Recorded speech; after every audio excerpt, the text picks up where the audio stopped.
Welcome to Real Life and Archetypes. My name is Marina. So today I want to pose a question for you. This is a very important question that we need to ask ourselves from the perspective of the hero archetype. What kind of person am I? So what kind of person are you? And do you realize the extent to which we're all interconnected and the impact that we have on one another? So for many reasons, this can be very useful to ask yourself. And I wanted to mention something that really always makes me think about this aspect of just how much impact we have that we may not realize. I watch trials every year, about one or two trials a year if I have time.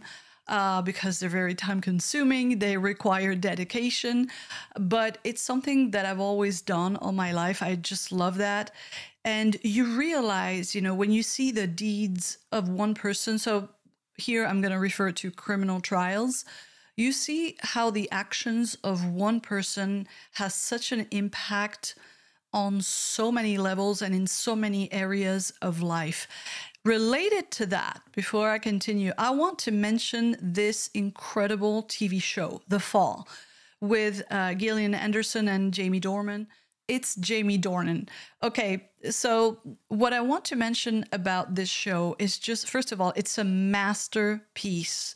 It's a thriller, but it is just such an amazing work of art because it touches upon all of the areas that have to do with criminality, how many people are involved. So think about it for a moment. You have the deeds of one criminal, for example, okay?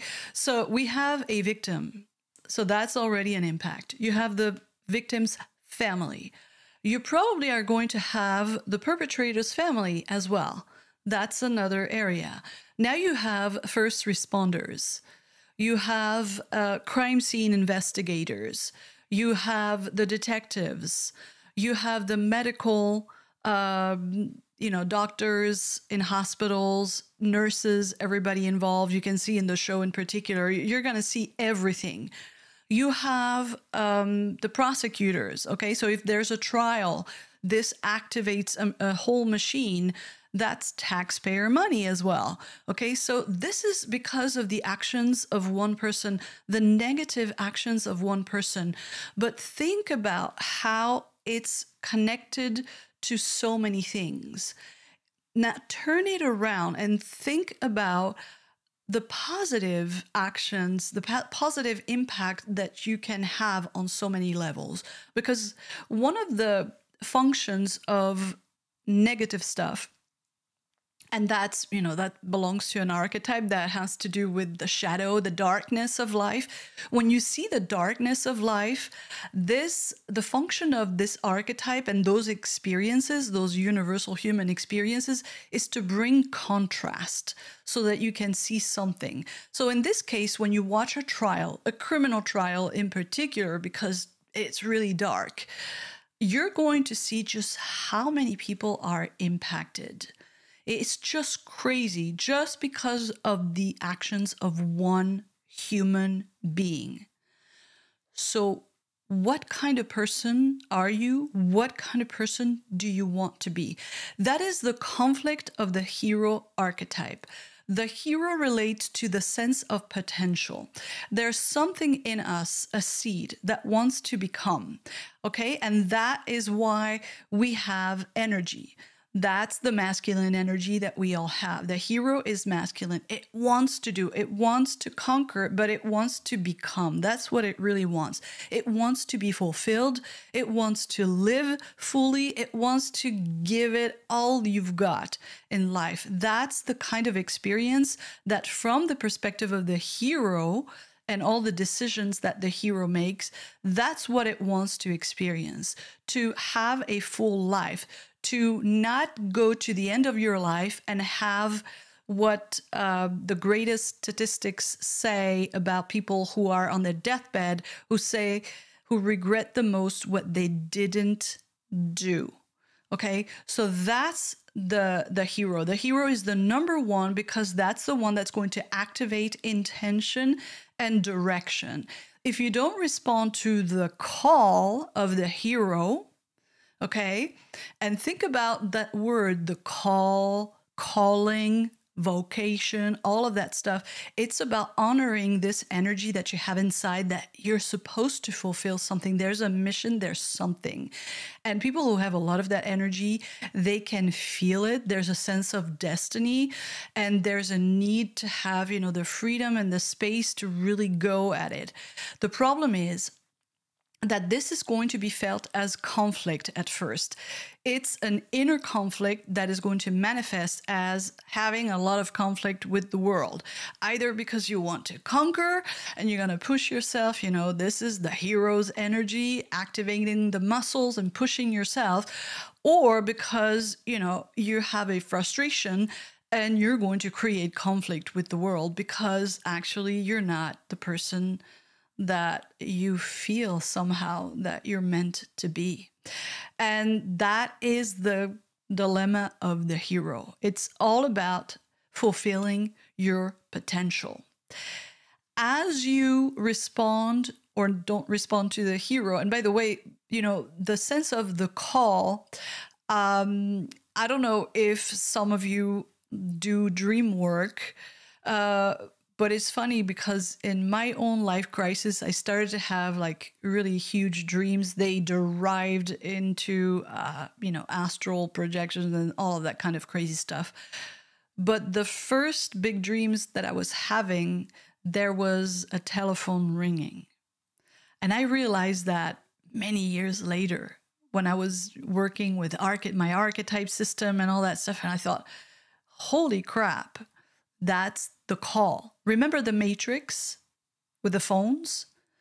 That's the call of the hero, okay? There's something calling you to really have, the courage, the balls to do what you need to do and become the person that you're supposed to become. That is the key word here, becoming.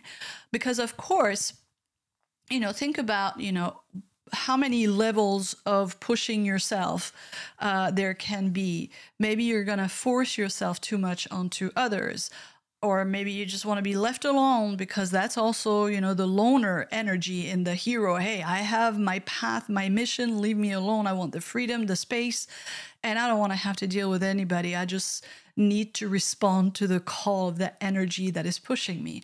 So it can have many levels of expression. And of course, that's why you always need to ask yourself, what kind of person are you? It's a hugely important question from the hero's archetype, from the hero's perspective, because in the end, what the hero really seeks in terms of fulfillment is first self-discovery. You need to push yourself. You need to respond to the call to be brave and to push yourself so that you discover what you're made of, what you're capable of. The more you discover that, the more you're going to generate ideas about things that you want that are going to be closer to, your soul, your spirit. So being spirited, in spirit, inspired ideas, that's what the hero is. Okay. And it's going to be closer to the truth. So you're going to have a more fulfilled life if you respond to that call about pushing yourself, being brave. That can manifest in many ways.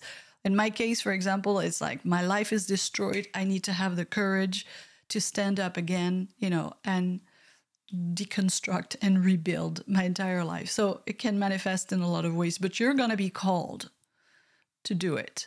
So some people have that sense of calling very early on, and you can see that I've done videos about, special forces guys who feel that kind of stuff very early on, but it depends. That is very different for each person. But what kind of person are you becoming? You have to ask yourself that all the time. Is it going to be negative or positive? Because it should lean towards the positive instead of the negative. Otherwise, you're going to have collateral damage in so many ways. Because initially, as I was saying, the hero is going to be more selfish, and it's necessary. You need to be at that level at first. You're going to be selfish. You're going to do, I want to do this. And especially it's going to manifest as, no, I don't want that. It's a rejection. That's the call for separation from conditions that are not fulfilling. That's why the hero's journey starts with separation. So sometimes you're going to do it intentionally, and sometimes life is an adventure. It's going to jump at you and it's going to say, hey, are you going to respond to the call? That's the kind of stuff that happened to me. So the thing is, okay, are you going to go in? Now, what kind of person are you going to be? You're going to discover what you're capable of because you're forced to, because you want to, whatever it is. And every time there's going to be, different cycles of being that are going to ask you to evolve. Otherwise, you're going to be stuck in a rut. You're going to repeat experiences. Sounds familiar? That kind of concept of repeating patterns and experiences. You don't advance.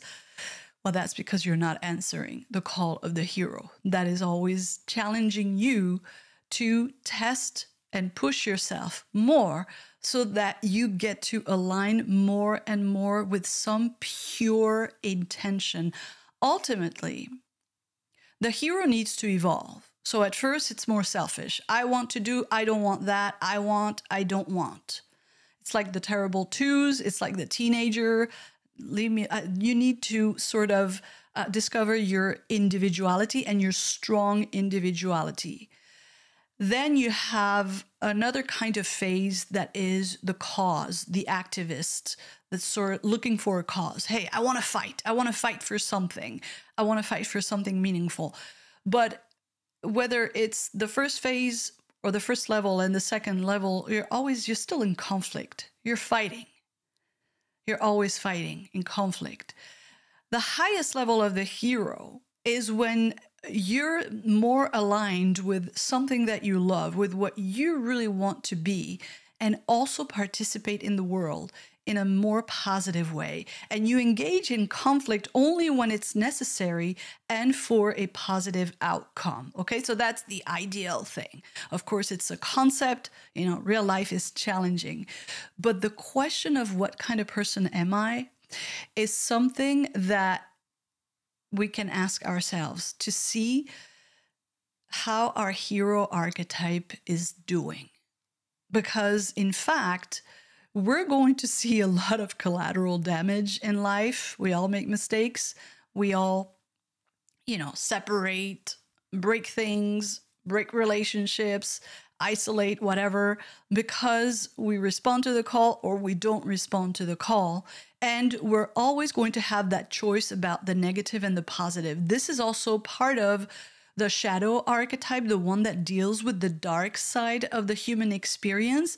I said before, it brings the contrast so that you can see, all of the negative stuff, but it also brings the idea that you're going to have to confront yourself and how you use your power. Because we all use our power in negative ways, maybe in smaller ways than, criminals and people who do really awful stuff, but we do misuse our power because that's the nature or the danger of power is to misuse it.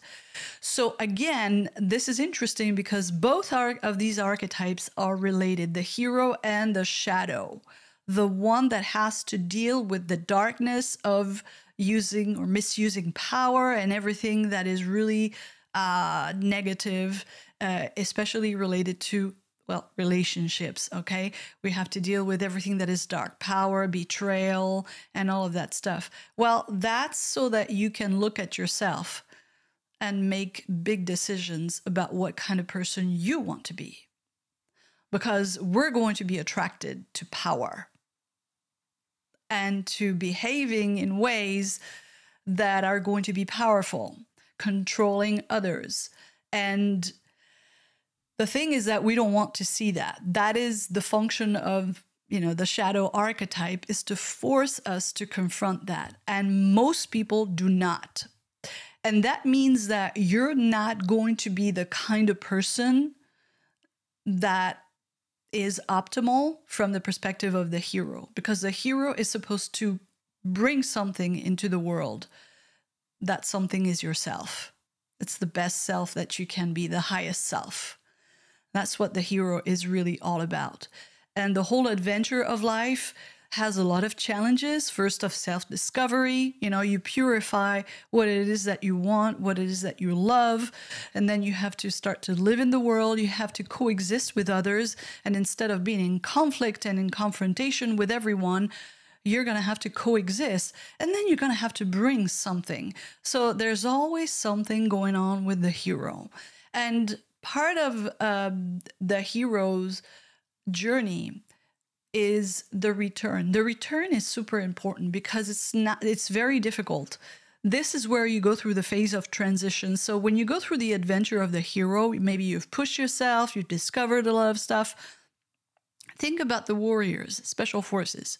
They come back, transition is brutal for a lot of reasons.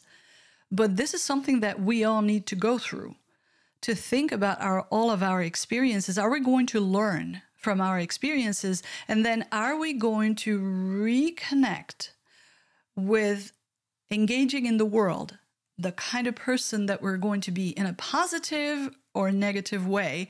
And are we going to reach higher levels of being? Those higher levels are going to be more engaged in the world and bringing something better, being a force for good. So strong individuality is necessary. At first, it's going to be very selfish. I want. But the evolution is to bring yourself into the world in a way that is going to interconnect and have a positive impact on the world. And again, you need to make that decision. So to ask yourself, what kind of person am I, is massive for this archetype. And it's the first one. It's going to impact everything else. And we make that choice, whether we're aware of it or not.